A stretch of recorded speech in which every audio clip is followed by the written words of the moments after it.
Hey everybody, welcome to another episode of Bubblegum Reviews. My name is Steve, and tonight for Put That Cookie Down Christmas 2021 list, I will be reviewing the movie Dr. Seuss's How the Grinch Stole Christmas with Jim Carrey, Jeffrey Tambor, Molly Shannon, Rance Howard, and Clint Howard, and others. But anyways, a little quick summary into this. The movie starts off Cindy Lou Who makes it her mission to pretty much find out why the Grinch hates Christmas so much. And the Grinch is pretty much plotting to ruin Christmas for all of Whoville.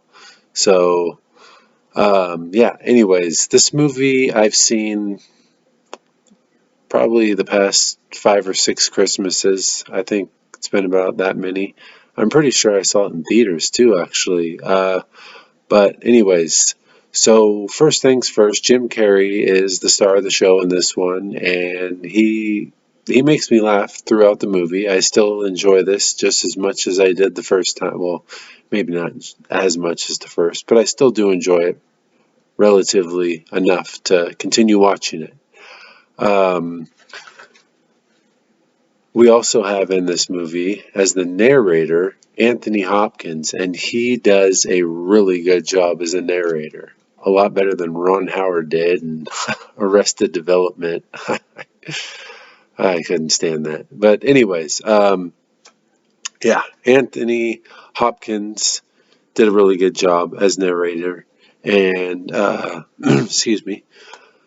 So the one thing that I did notice in this, as I was kind of doing a little research, is there's actually 5 Howards in this. You got Bryce Howard, Ron Howard, Clint Howard, Rance Howard, and Jeremy Howard, who I do not believe is related to them.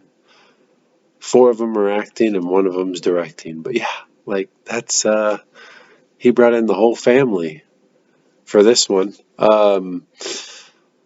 So the set of Whoville, if you kind of remember, if you've ever been to Disneyland on Christmas or ever seen anything, it kind of reminds me of like a Disneyland Christmas set. And I really enjoy it because I'm a huge Disneyland fan. So, of course, I'm going to be like, oh, that's so cool. Like, I totally, if they threw the Whoville set in Disneyland, that would be awesome. I mean, to wrap it all up, this movie is pretty much, it makes it because of Jim Carrey and his laughter that it brings. I know there's a lot of people that don't care for Jim Carrey, but there also is a lot that do care for him. And if you're into his humor, you're going to make the box office that it made. I personally I like his humor. Like I like Dumb and Dumber. The the one thing I will say, the writing seemed like it kind of fell off near the end of the movie for me, and others too, I'm sure. But overall, the set was really cool. Like I said, I really liked the set of Whoville. The costumes were actually really cool. I liked those as well. The music was not half bad, actually, and it was done by James Horner. I mean, he's up there. He's no John Williams, but he's up there with Hans Zimmer and uh, a bunch of the other guys. I'm not really can't really think of him, but he's up there. He's one of the big time composers that's really good. So director, as I was saying earlier, we have Ron Howard, who, if you don't know, that's Opie Taylor from the Andy Griffith Show, and he's directed stuff such as Solo, Parenthood, and Ransom, and other stuff. I actually saw a few people on their reviews. They literally said that this is probably Ron Howard's best directing film. You haven't seen much of Ron Howard's stuff, have you? Because no, this is not. I'm not saying Solo was. Uh, Solo wasn't one of the best Star Wars films, but as far as directing goes, I feel like Solo was a better directing film, a better directed film than this and Parenthood. I've seen Parenthood. I love that freaking movie. That is a very good movie, and that beats this out. If you haven't seen Parenthood, you should watch it because it's really good. Anyways, IMDb gave this a 6.2 out of 10. Rotten Tomatoes gave it a 49%. Dog Bones gave it a 2.5 out of 4. I gave it a 6 out of 10.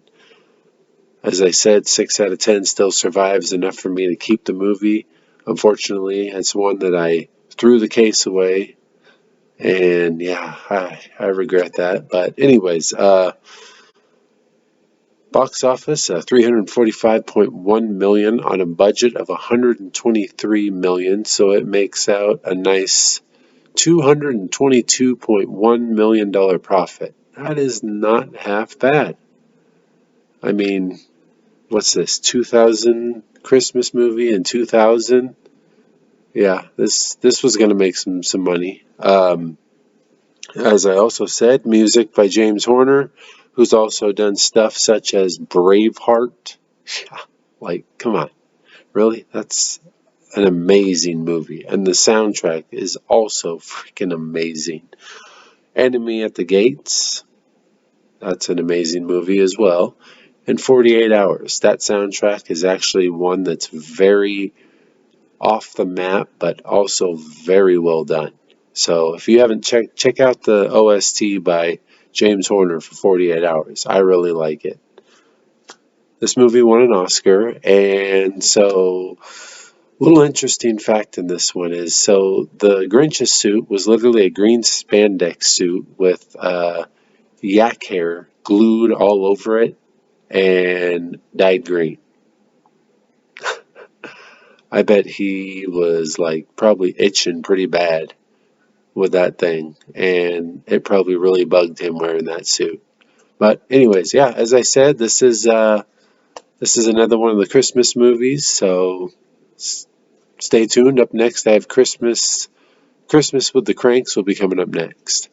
Also, I wanted to let you guys know that I just recently made an eBay account, so I'm going to be selling movies that I review on here. If I literally say, I don't like it or whatever, I'll kind of let you guys know, hey, this one's going to be going on eBay, so check out my eBay, and I'll end up posting my eBay on here so you guys can kind of take a look, who to look for and whatnot. It's literally bubblegum_movies.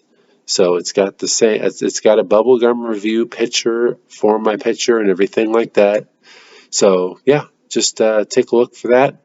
And what I was thinking is, if one of my subscribers wants to buy a movie, I'll go ahead and ship it for free. I'll eat the shipping costs, no problem.